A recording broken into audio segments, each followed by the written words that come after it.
Imagine two women. One is climbing the corporate ladder with ruthless efficiency. The other is spending a quiet afternoon reading on a park bench.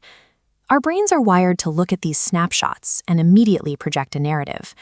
We look at their public behavior and assume we can accurately predict how they will act in a private, intimate relationship. But those predictions are almost always wrong. Most people view personality as a single, static operating system. We expect that if a person is assertive or conservative in public, those same traits will naturally carry over into every other environment they inhabit. Confusing a woman's social mask with her private reality causes a massive miscalculation in the dating market. Men end up passing over highly compatible partners simply because they've misread the public signals. Every woman operates with a public-facing persona. This is a survival mechanism, carefully calibrated for the office, the community, and the high-stakes environment of a first date. The bedroom persona, however, refers to a psychological context rather than a physical location. It is a specific state of being that only activates during moments of intimacy. This intimate context functions like a primal Wild West. Because it is tied so closely to reproduction and life itself, it exists outside the polite, civilized rules that govern our daily social interactions. This leads to a cognitive trap called isomorphism. It's the assumption that data from the public persona maps perfectly onto the private one. But as this diagram shows, expecting a one-to-one correlation is a logical error. Consider the case of the boss bitch, the highly successful executive who is habituated to leading and winning in a professional arena. Many men observe that public aggression and assume a relationship with her would be a permanent power struggle. They see her competence as a warning sign and decide to look elsewhere. But for many of these women, that professional armor is exhausting.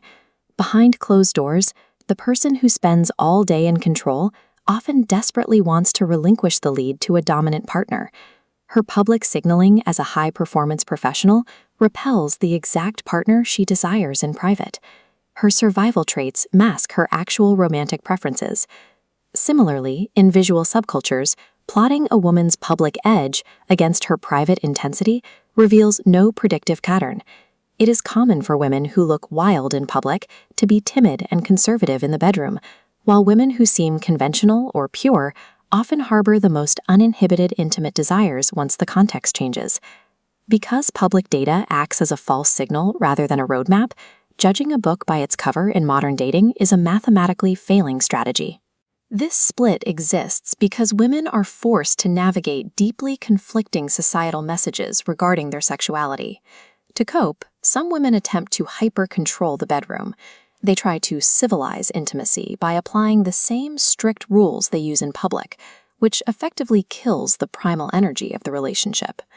Others go the opposite way, under-regulating their boundaries and allowing the chaos of their private desires to bleed into professional or social situations where that behavior is entirely inappropriate.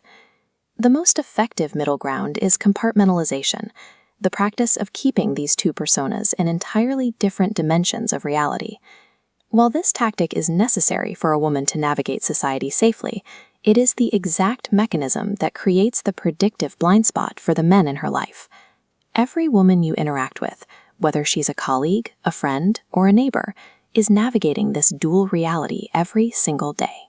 For men, the solution is to suspend your baseline assumptions.